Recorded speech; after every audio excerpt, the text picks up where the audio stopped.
Hello students, welcome back to my channel economics classes. तो आज मेरा इस क्लास में मैं टेक्निक सिखाऊंगी कि किस तरह से basic formulas of national income हम हमेशा के लिए याद रख सकते हैं। तो ये जो टेक्निक मैं सिखाने जा रही हूँ ये बिल्कुल भी मेरा खुद का टेक्निक है। तो अगर आप इस तरह से मेरा सिखाया हुआ टेक्निक से अगर पढ़ते हैं तो ये सारा फॉर्मूला आपका एग्जाम में कभी भी आप नहीं भूलेंगे।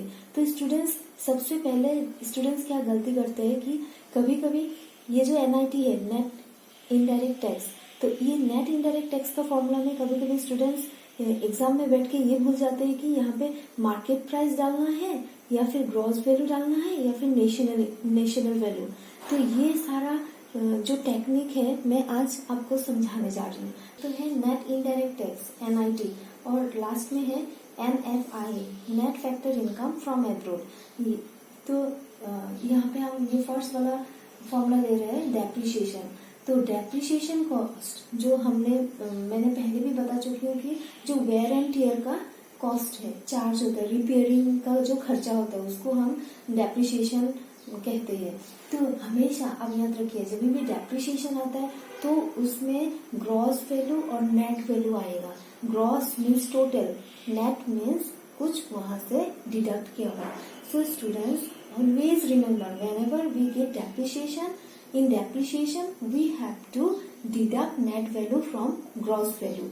तो ग्रॉस और नेट का जो खेल है, ग्रॉस और नेट का खेल हम किसके साथ खेलेंगे? डेप्रिसिएशन के साथ।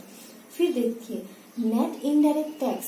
तो ये जो टैक्स है नेट इनडायरेक्ट टैक्स, ये टैक्स कहाँ पे लगता है? कुछ भी प्रोडक्ट में, कुछ भी सामान में लगता है। तो टैक्स के बारे में बोलने से हम प्राइस लाएंगे, जिसकी मार्केट प्राइस, फैक्टर कॉस्ट। तो मार्केट का price, factor cost. Factor cost जब भी हम माइनस कर देते हैं तो मार्केट प्राइस से, तो हमें मिलेगा नेट इनडायरेक्ट टैक्स।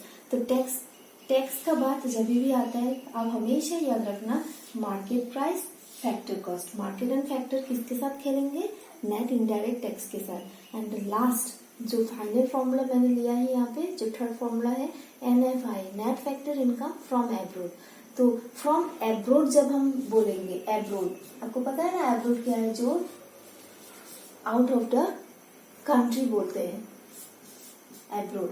तो आउट ऑफ द कंट्री इसका मतलब नेशनल आ गया, एब्रोड होने से नेशनल आ गया, नेशनल के साथ में डोमेस्टिक भी आ जाता है। तो आप हमेशा इस तरह से याद रख सकते हैं कि जब भी टैक्स आता है, टैक्स कहाँ पे लगेगा? प्राइस में। तो मार्केट प्राइस आ गया, फैक्टर कॉस्ट आ गया, मार्केट प्राइस। सपोज ये पेन, मैंने ऑलरेडी एग्जांपल दे चुकी हूँ मेरा प्रीवियस क्लास में।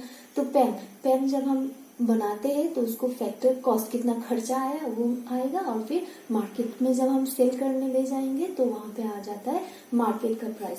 तो टैक्स, नेट इनडायरेक्ट टैक्स के साथ में market price, factor cost. NFI, net factor income from abroad. Abroad के बारे में आता है तो एब्रोड पता है कि जो फॉरेन कंट्रीज है, तो जब फॉरेन कंट्रीज के बारे में आ जाता है तो हम लाएंगे नेशनल और डोमेस्टिक।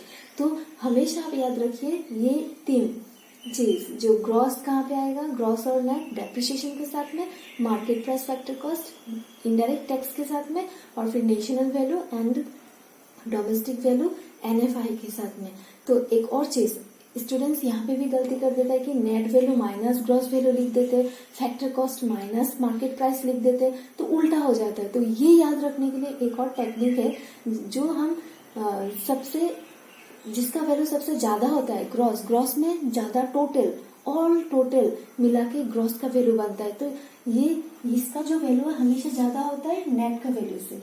तो आप इस तरह से याद रखिए कि ज्यादा से हमें लार्ज, बिगर से क्या स्मॉलर वन माइनस करना पड़ेगा।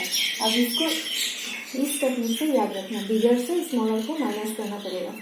तो यहाँ पे ग्रॉस का वैल्यू ज्यादा होता है तो ग्रॉस से हम नेट को माइनस कर देते हैं। मार्केट प्राइस, जो प्राइस दुकान में जो हमें इस प्रोडक्ट का प्राइस है ये ज्यादा होता है, और जो बनाने का खर्चा है वो ऑब्वियसली कम होता है, तभी तो सेलर को प्रॉफिट होता है। तो इसीलिए मार्केट का प्राइस जो वैल्यू है वो हमेशा ज्यादा होता है। तो ज्यादा से बिगर वन से स्मॉलर वन को माइनस कर दीजिए। सेम इसी तरह से थर्ड में जहाँ पे NFI है, national value and domestic value. तो नेशनल वैल्यू, नेशनल तो ऐसे भी ज्यादा है जहाँ पे हम दूसरा कंट्री भी इंक्लूड हो जाता है, तो इसलिए नेशनल बड़ा है, डोमेस्टिक तो विद इन द कंट्री होता है, तो डोमेस्टिक छोटा होता है, तो बड़ा से छोटा को माइनस कर दीजिए। So students, in this way this is the best technique you can say to remember all the formulas. सो इसी तरह से आपको अगर ये वीडियो पसंद आए और ये टेक्निक अगर आपको पसंद आए, प्लीज आप मेरा वीडियो को शेयर कीजिएगा, आपका दूसरा फ्रेंड्स को भेजिएगा जिसको भी नेशनल इनकम का फॉर्मूलाज याद रखने के लिए प्रॉब्लम होता है, उनको भी ये बहुत ही ज्यादा हेल्पफुल होगा। और मेरा वीडियो में जरूर कमेंट करके बताइएगा कि कैसा लगा मेरा वीडियो। तो कमेंट में ये भी बताइए कि आपको और भी फॉर्मूलाज चाहिए कि नहीं, इसी तरह का टेक्निक से मैं आपको सारा नेशनल इनकम का फॉर्मूला मैं आपको याद करवा सकती हूँ। और इसी तरह से आप अगर एक दो बार आप लिख के प्रैक्टिस कर दीजिएगा तो आप देखना कि एग्जाम के टाइम पे आप कभी नहीं भूलोगे। तो मेमोराइज करने के लिए कोई जरूरत नहीं है, ये टेक्निक यूज कीजिए। बिगर वन से स्मॉलर वन को किस तरह से माइनस करने से क्या मिलता है, और मार्केट प्राइस, फैक्टर कॉस्ट, अगर ये वर्ड आपको दिखाई देगा तो आपको पता चलेगा कि यहाँ पे किसका बात कर रहा है, नेट इनडायरेक्ट टैक्स का बात कर रहा है, ग्रॉस वैल्यू नेट वैल्यू का बात कर रहा है, आ गया तो किसका बात कर रहा है, डेप्रिसिएशन का।